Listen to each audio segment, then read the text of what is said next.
So now let's go to the two section called Matot, Masei, and we're going to start talking about different levels of consciousness. So the section start talking about vows, or shvuah mean promise, or when you swear you're going to do something. What's the rules about it? Now, if you think about it, how many times we hear the thing that say that words has power.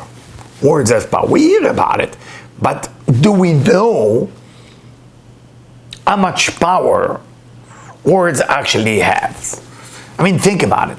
I mean, I know people who go to vacation to so many places and they're having a good time physically. The body itself enjoy. The body itself actually have a good time.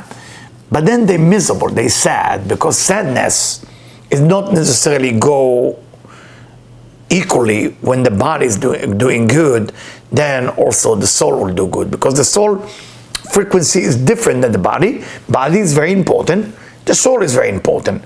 You got to work sometimes on the soul, sometimes on the body. You need both.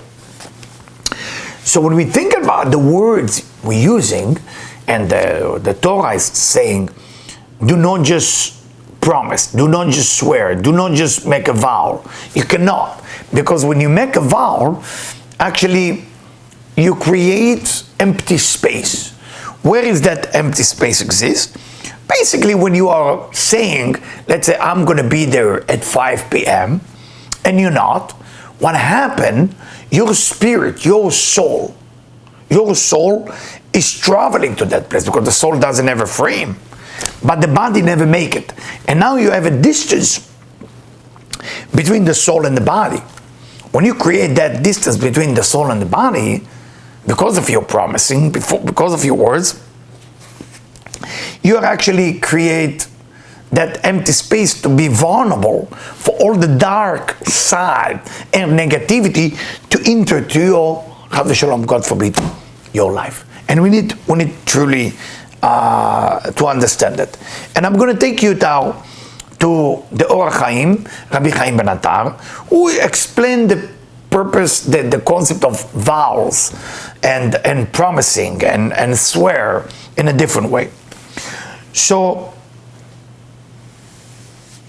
Or Chaim explained that when we talk about vows, there is things that relate to the body, and there is things that relate to the soul.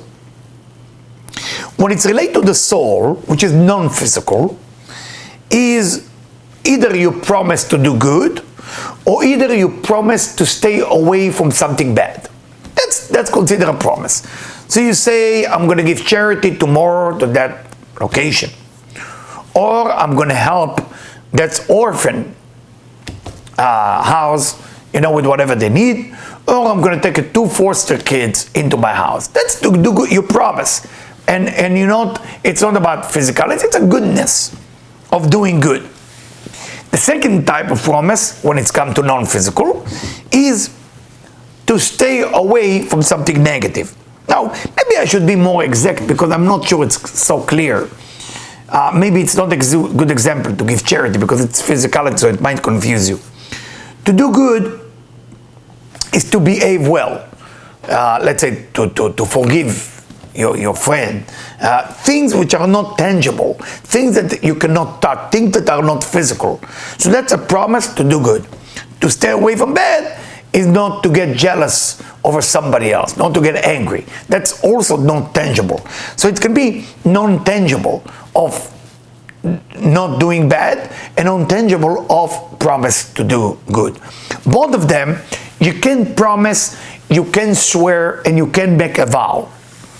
That's one category of vows. The second category is things that relate to the body. So for example, you are promised to go to a certain place so you can do good. For example, you're saying to yourself, like I did, that once this virus will go away, I want to go to Israel for Passover. To make Passover in Israel so we can inject freedom to our soul through the land of Israel. What can be a more powerful promise like this? So let's consider a vows, okay? Then you also can make a vows about physical not going somewhere. For example, there is a temptation to a woman or to a man who not belong to you.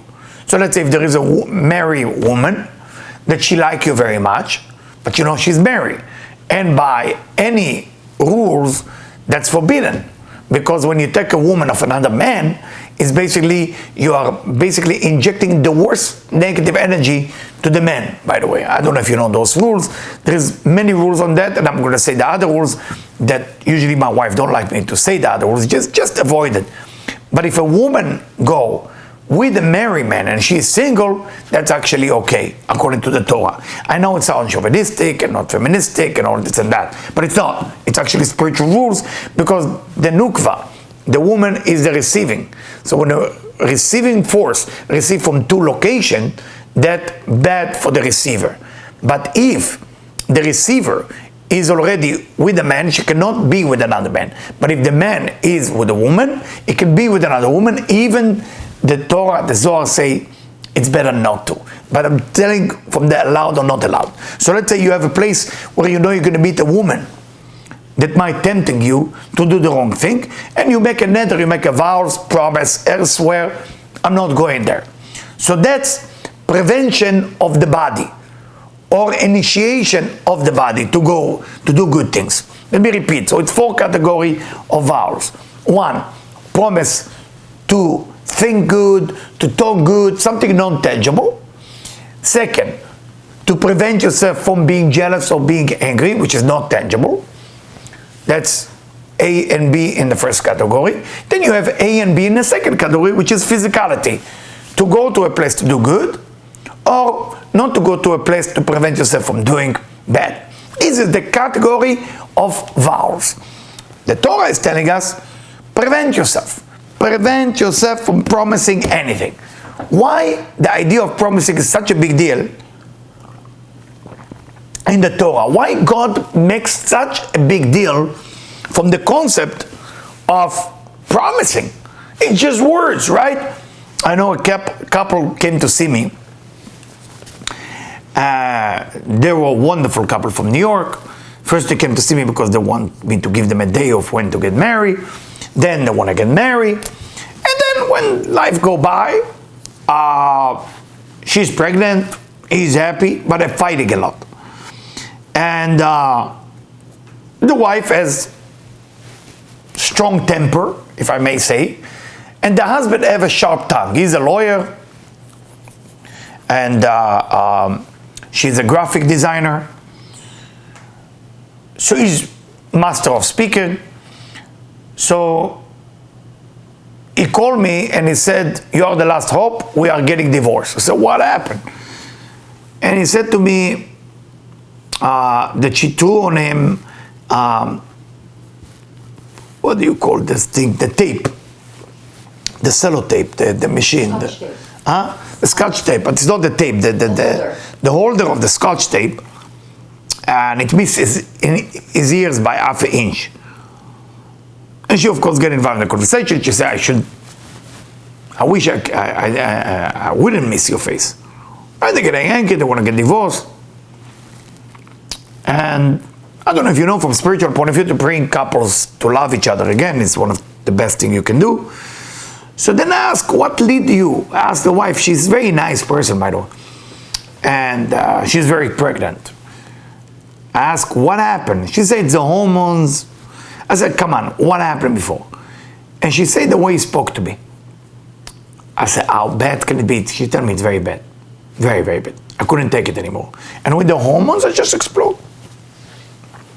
My dear friend, words can leave a stain on your soul. On physical abuse, can leave a stain or mark on your body. The mark that you leave on the soul comes from words. We are not very much accustomed to be aware of what we're talking. The talking of the individual is the most important thing that you can hold on to control. The Mishnah say, if you want to know who is dumb, that's the word of the Mishnah, who is stupid, who is shoteh. You look at the room, who is talking too much all the time about themselves and blah, blah, blah, blah, blah, blah, blah. Because the words, the one thing you have control over in your body is the words. If you cannot control what you're saying, or what you're promising, or the vow, or swearing, then you're not in control of your own mouth. Then what can you control? We're seeing leaders in politics, in government, talking, blah, blah, blah, talking and talking. They cannot even control what they're saying. They get angry, they get upset, they get jealous, and they want to lead the world to a better place. You can't. Control the mouth. Control the mouth. This is where it's come from. Now, the question is why? Now we're getting into more the Kabbalist explanation from Rabbi Isaac Luria. Rabbi Chaim Vital write it in the name of Rabbi Isaac Luria. So Rabbi Isaac Luria write like that. When you talk, this mouth, okay, in your face, of course, the face, those of you who study with me face reading, hopefully I will finish that course soon. We know that every part of the face represents something. The eyes represent the wisdom, okay? The ears is Binah, the intelligent, the nose is Zeranpin, is how you transfer energy from above to below, and the mouth represent basically Malchut, and Malchut represents physicality, or the physical domain. Tell us, Rabbi Isaac Luria, the breath that comes out of your mouth when you talk, okay, when you swear or make a vow, okay, if you make it happen, everything is okay. If you didn't make it happen, then what happened? That void that you just created between promise and not doing it is allowing the klipa to enter in. The klipa allowed to enter in. That's what Rabbi Chaim Vital said. You can't help it. Every time you promise, there is a void because it didn't happen yet. And that's how you say, I promise I will help you tomorrow. I promise I will remind you tomorrow. And you didn't. What happened to that promise? Words has power. So if words has power, you created tomorrow. You created everything.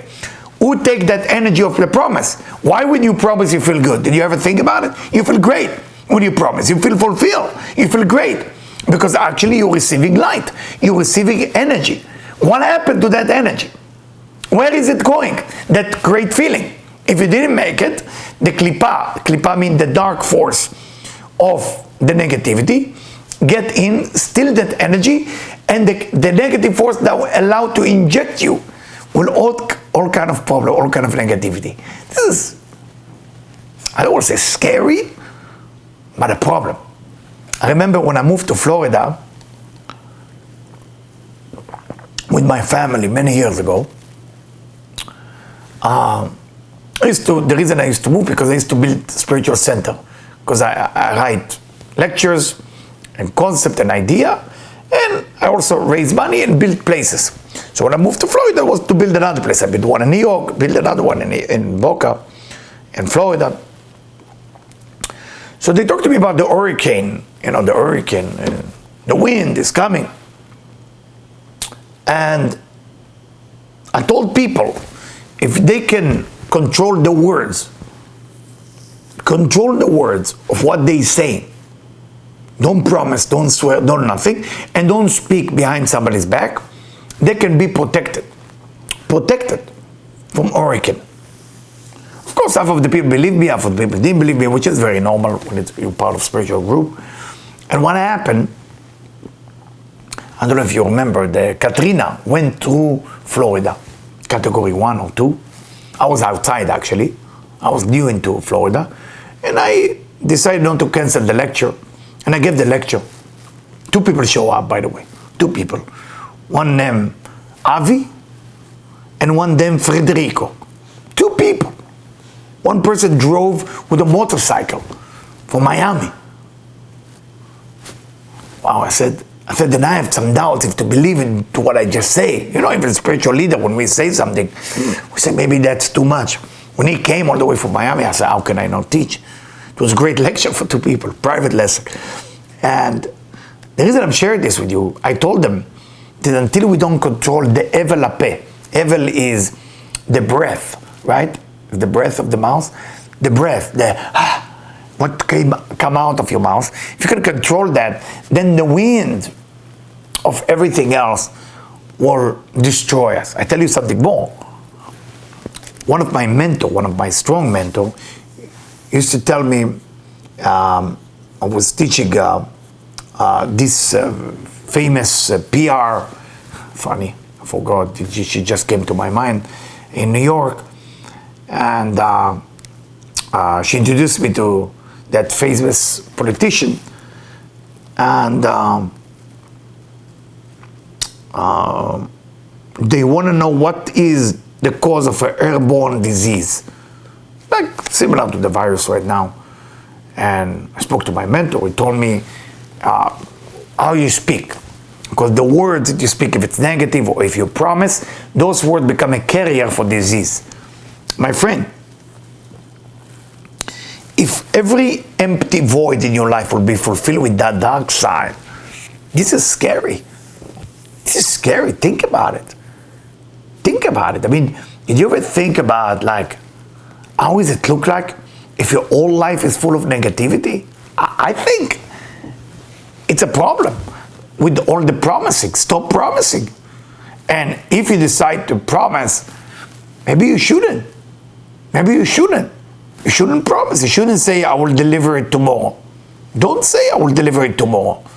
You can say, my goal is tomorrow, but I don't know if I make it. Now, what you're not going to get? You're not going to get the approval from that person you're talking to. I understand that. But at least the dark side will not be allowed to enter your life and make you sick. Think about it. It's not value. And remember, the soul of a person is a very important part. So if you want to make sure that your life going in the right direction, you got to control your promising. You got to control your vows. You got to control all the swear that you are making just to make yourself look great in front of others that you are promising everything and deliver. I think this is wrong. Now, the next section, and then I'm going to connect it to all of you. The next section is a weird section in the Torah when the Israelite is about to enter the land of Israel, where is today Israel. This used to be called Canaan. Canaan.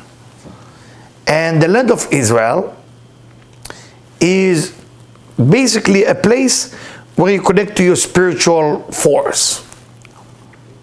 And whoever never been there truly cannot connect to your inner soul. You can travel the whole world, but if you never have been in Jerusalem, in Israel, you never connect yet to your soul. You connect to something that's similar to your soul. 12 tribes about to enter Israel. 2.5 tribes announcing, we can come and visit in Israel, but we don't want to live in Israel. After all this traveling in the desert for 40 years, 2.5 tribes say, I'm not sure that I want to do it. Who was that 3 tribes? Reuben, Gad, and half of the tribe of Menashe, the son of Joseph. The question is, why? And I'm going to read to you now from Rabbi Chaim Vital, that he got it from his teacher, Rabbi Isaac Luria. Matzati. I will translate because it's a very important section. בשם אחד, מתלמידי הרב ז"ל. סוד בני גד ובני ראובן וחצי שבט המנשה לא נכנסו לארץ. Why they didn't go to Israel? סוד העניין. What is the secret there? דע, you need to know. כי יעקב אבינו עליו השלום, שמזווג עם לאה, so when he make love to Leah, I don't know if you know the story from the Bible, Jacob married Leah, but he thought he married Rachel. The old days they used to cover them with a curtain. You don't even know who you marry, because her father replaced the bride, because he didn't want Jacob to really marry his original soulmate, Rachel. So like this, he prevented him from basically bring positivity to the world, because his father-in-law was an evil man. שמזדבק עם לאה היה סבור שהיא רחל. When he make love to Leah, he thought it's Rachel. And what happened? Jacob, in his level, when he make love to his wife, he know what type of soul he's bringing down. So when that soul was born, they call him Reuven. Reuven. הייתה מסוד הדעת. So, it came from a certain place that was not exactly the correct place what Jacob meditate. Again, it's only in the mind of Jacob, not even words. Remember we talked about words before? Now we're going another level, mind. Reuven couldn't go. What about God? גם כן. לפי שגד היה גם כן בלא דעת יעקב, לפי שנשתנתה רחל, בלעה שפחתה ליעקב, נטלה ממנו רשות שנאמר, בוא נא אל שפחתי. אבל לאה שנתנה שפחתה ליעקב, היה בלי רשות. שנאמר, ותיקח את זלפה שפחתה ותיתן אותה ליעקב, לאישה. Each wife of Jacob, he had Rachel and Leah, had a maid, concubine. One named Zilpah, one named Bilhah. You don't have to remember the name. So, the purpose when you meet a spiritual man like Jacob, the purpose is to make enough children for him. So that's why 4 wives. So all the men who listen to it, don't get jealous. Once you are spiritual as Jacob, those 4 women will find you. Or if you be spiritual like Solomon, maybe you're going to have 1,000 wives. But until then, try to deal at least with 1 wife. So she took Zilpah, she took her maid, Leah, and she gave her to Jacob to make love to her for children. And he thought this is Leah. And he made love to her.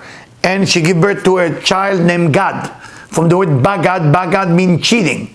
Because he felt being cheated on, Jacob felt, because he didn't know he's sleeping with the maid.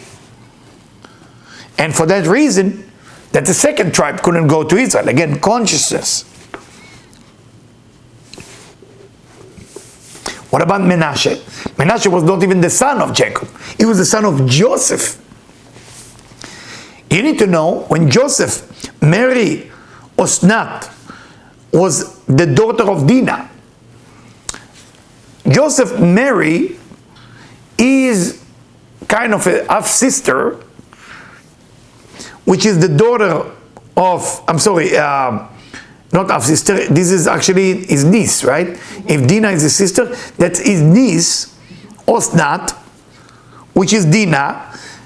Now, Dinah was the only girl that Jacob has, but Dinah was become pregnant from rape.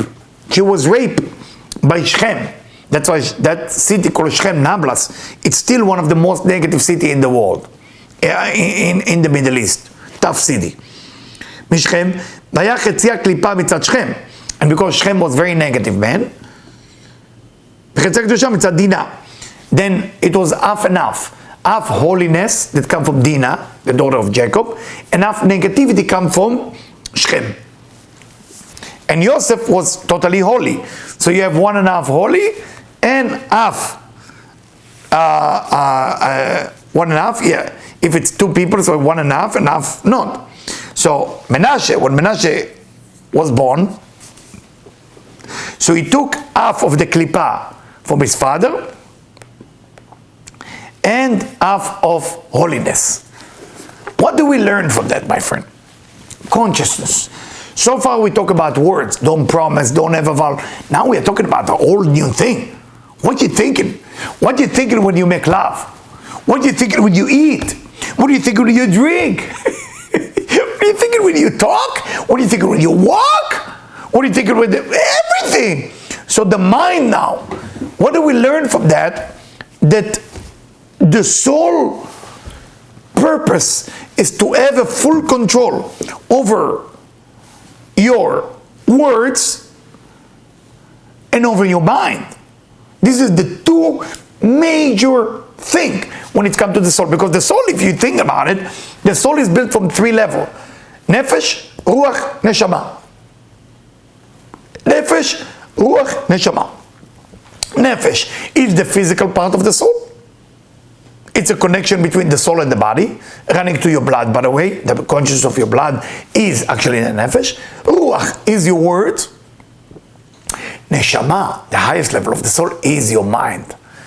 Jacob knew. Jacob knew when he made love. What is making love, actually? In the Bible, they don't call it making love. It's called to know. To know. Can you imagine? To know. To know. Jacob knew his wife and they have children. Adam knew Eve, and they have children. What is knowing? Knowing connecting you to a place called Da'at. Da'at is a sphera, is a concept, is a, I don't want to say consciousness, dimension between the upper and the lower. It's a bridge between the upper to the lower. You know where it is in the body? In your neck. When a man delivers the sperm, everybody thinks it's coming from the testicle. What they don't know, it's first come from the mind, deliver through the spine, shooting through the testicle through his reproductive organ. And that's what the sperm is. For that reason, when a man makes love to his wife, he cannot think about another woman, because then the children will be affected by that negative energy. So the mind of a person, the mind alone, it's tremendous. For that reason, the mind of a man is much weaker than the woman mind. Not because they're worse or better, it's just woman is malchut, she is physicality. A woman affected by action, when a man affected by the mind. A man's mind is not so strong, a woman action is not so strong. So women are more accustomed to do negativity through action, and men accustomed to do negativity through the mind. For that reason, when Jacob were not aware of who he's with, he couldn't bring the right soul. For that reason, 2.5 tribes couldn't go into the land of Israel. It's a tremendous lesson, at least for me, the whole idea of understanding the soul, because this all 2 sections we're going to read has to do only with your soul. How do you prepare the soul to end up this section? Because think about it, there's 5 books to Moses. This is the last 2 sections of the 4 books of Moses. What is the 4 books? The first 4 books written by God. That's what traditionally they say. The last book written by Moses. So the first 4 books is the original. This is it. This is by God. This is by the divine. Try to tell us, listen, you want to control your soul? You want to control your life? Yeah. Words. Mind. What's missing now in the soul? Very good. Action. Action. And let me tell you. The next section, it's called Masei. Masei. What a wonderful section. Masei talk about the traveling of the Israelite from the moment they left Egypt all the way for 40 years how they get into Israel. How many stations they have? 42 stations. 42 stations. And it's not that it was the same amount of time in each places where they park. No. It was a pillar of cloud above them. And when the cloud go high, they travel. When that cloud go lower, closer to them, they park. Very simple. What do we learn from that? We learn that you don't have so much choices about what to do, what not to do. Today we have so many choices. Well, we're doing wonderful with those choices, right? Everybody's dying to have a free will. But what do you do with the free will, really? Do you choose well? Do you choose well? When do you know if you choose well, if you choose bad? In the end. In the end. You don't know if you choose well or not. Those of you who are getting married, do you know if you're married to the right person? Of course you do. And then you don't. Those of you who buy a house, do you know that's the right house? Of course you do. And then you don't. We don't know the outcome of things. But if you remember, I'll give you a story. In the old days when I used to travel to the East Hamptons, the South Hamptons, to Quag, there's an area actually called Quag, sounds like a duck, in the East Hamptons, South Hamptons, in the area. So I used to give lectures to many people there. So I used to travel, but it was no navigation, right? It was no navigation. You used to have a map. Those of you too young who have no idea what I'm talking about. And that map, you stop, it's a mess. You put this map on the hood, and you start looking, right, left, north, south. And those of you who know the Hamptons at night, let me tell you, I don't care how good is your map. There's no sign. There's a ticket, the route called 15 or 25, I don't remember the routes. Just dark. And you gotta guess. You gotta guess. When the navigation system came, you don't need to think anymore. They took away the free will and they tell you where to go. How beautiful it is, right? The Waze, I think it's called, right? the Waze that everybody's like addicted to. Whoa! Not leave my house without the Waze. Even the Uber driver. All the Uber drivers, they have no idea where they're going. They look at the Waze. Good. You have so much more taxi driver right now. There's actually no taxi driver, there's Uber driver. Things change. Uber. 20 years if I tell you, hey, I'm going to get Uber. I say, taxi driver, right? So, why am I bringing that to you? When you connect to the satellite, you will be more aware of what's going on. If you look at the world from above, and you see the traffic, you see everything, do you think you can make a better decision? Or worse? Because now you know 20 minutes from here is bad. But you're driving on that highway that basically on the path to go to a negative situation. But because you know, you're not going to do it. What preventing you? Connecting to a higher force. Navigation, satellite, divine, whatever you want to call it, the light. The whole idea of the Israelite walking in the desert with the help of the divine was to be able to connect to that force. They're telling them, now you go, now you park. That, my friend, is the third part of your soul. So how many parts the soul has? Thinking, being aware, being conscious. That's the highest part of the soul, like the story of Jacob. Then talking, don't promise, don't speak behind somebody's back, because that's another part of the soul. And then action. How do you move your body? Why do you move your body? Why do you eat? Why do you walk in the street? Why you go to the gym? Why you don't go to the gym? All those questions has to be with an awareness of above. Because if I'm going to make a decision, only based on what I know now, that decision eventually will be a wrong decision. It is the wrong decision. But I don't know yet it is the wrong decision. I just don't know yet. But I will find out later. I know that we're planning to give you meditation and workshop in a day of love of 15 days of Av. August 4th. August 4th, big event. Hopefully all of you will be there. And as I'm thinking about like relationship and soulmate, there's many people, of course, who reach out to me, and I do the best I can to help. Wonderful gentlemen who basically work with me for a certain amount of time, and the service I gave him is how to prevent himself from cheating on his wonderful wife. He's a wonderful man, wonderful man, but he has to cheat. You know, the wife is about to leave him, family is falling apart, business falling apart, problem. He agreed to listen to me, no more cheating. After he agreed to do that, he called me. It's a funny call. It was 3 months ago. So, how you doing? He said, good. So, what's going on? So, Eliyahu, I can't take it anymore. So, what's going on? I said, well, I'm married to my wife for 11 years or 12 years, and I feel I have a need to cheat on her. I said to him, let's put on the scale two things. What do you think is stronger? The need to cheat on your wife, or the pain that you're sorry you even marry her?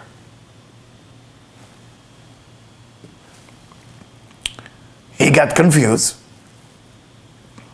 and because he's way smarter than me, like 10 times IQ more than me, the fastest brain I ever met, unbelievable guy.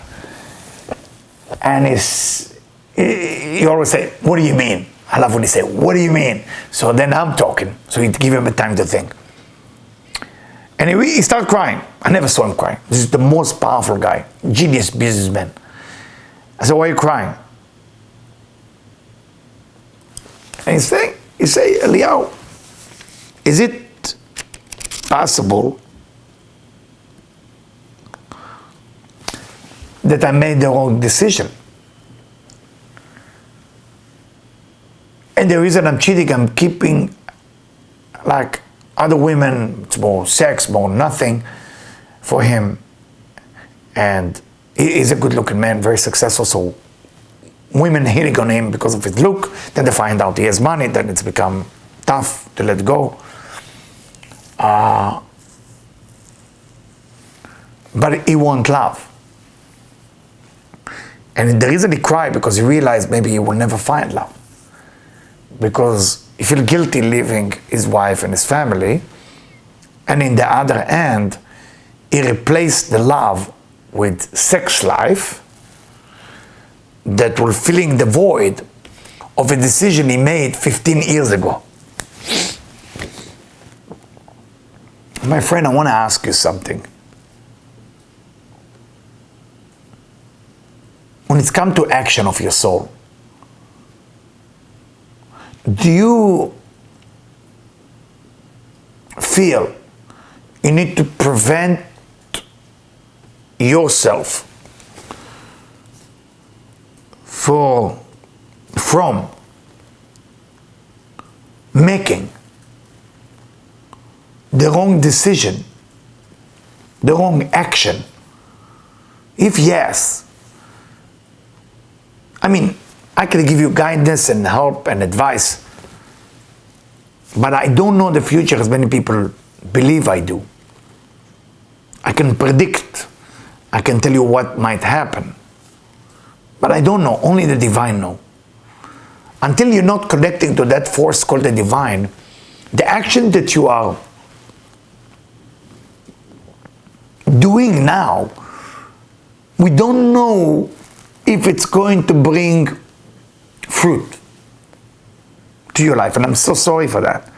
So those of you already involved in marriage and involved in business and involved in so many things, and you are very upset, make a prayer, make a meditation, reach out to the divine and ask to connect. And then the divine, you have to trust. Once the divine tell you it's time to go, time to go. I don't know how many of you ever get divorced. It's a very tough thing to do. I don't know how many of you left the place of work. It's very hard to do. I don't know how many of you were brave enough to trust that inner voice or the higher power. When it's time to go, it's time to go. I can tell you, one of the first thing I did, I was 22, 23. I had a very good job. My sister found me a job in her place, and I become the head of salesman in Jerusalem and Tel Aviv, which is pretty good money, not hard work. You don't even need to sell. It was all seller company, and very respectful right away. You get respect in 6 months. I was somebody already, and good money. So you get ego, you get money, you got fun, you eat well, and you manage your own time, which is perfect for me. When I discover the secret of mysticism and Kabbalah and spirituality, I make a decision to let all of that go, the inner voice, the outside voice. And the company I work for owe me money. I think they owe me money till today. It's funny I mentioned that story. I never shared this story. And I remember I said goodbye to all of them. And I said, thank you for giving me that.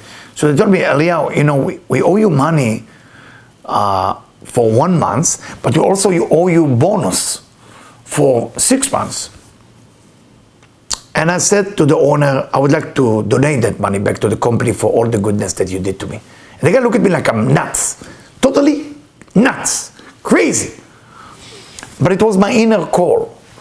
So when these two families, those of you who heard the beginning of the class, call me, it's to me, what's your secret?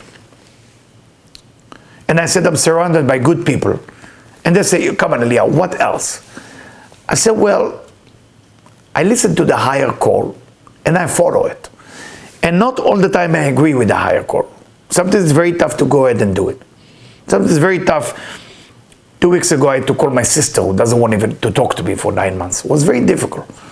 And I wake up in the middle of the night and my wife saw me kind of nervous. She asked me, what's going on? I said, well, the voice told me I need to call my sister now. and I don't want to call her. I try everything to make peace with her. And the voice said, you have to call her right now. So my God, do I have to follow that voice now? So I pick up the phone, and of course, in Israel and here it's about 7 or 8 hours different. And I call. And we had a great talk. Thank God that I listened to the voice. Not all the time I listen to the voice, because sometimes it's tough. If you want to make a decision that will worthwhile, that will be good for later on in your life, listen to your voice, but listen to a higher power. Yes, you always can call Debbie and me, and we will guide you how to do it. And once you do that, it's going to be a game changer. So remember, the soul is built from 3 levels: action, talking, and the mind. For that reason, these 2 last portions in the book of Bamidbar, in the 4th books of Moses, is conclude the entire concept of the soul.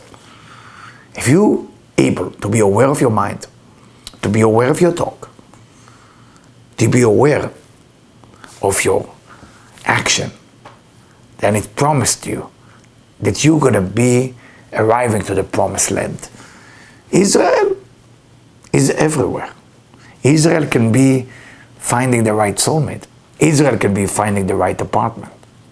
Israel is not just a location, it's everything. It would be great right now if you go ahead and relax. I'm going to take you to a short meditation. And I want you please to smile. The reason I want you to smile, because the Baal Shem Tov, one of the greatest righteous of all time, which I'm going to share some story about him, bli neder, without promise. You see, I'm careful from promise. This Thursday I'm going to share some story with some music about the Baal Shem Tov. So he writes that in our days, in our generation, it's better not to be sad and to be tough on yourself. There's 2 levels of work on yourself. One is to be miserable, and by beating yourself up, you're going to become better. So when you beat the negativity, you become positive. And the Baal Shem Tov style is by being happy enough, then eventually you're going to make it.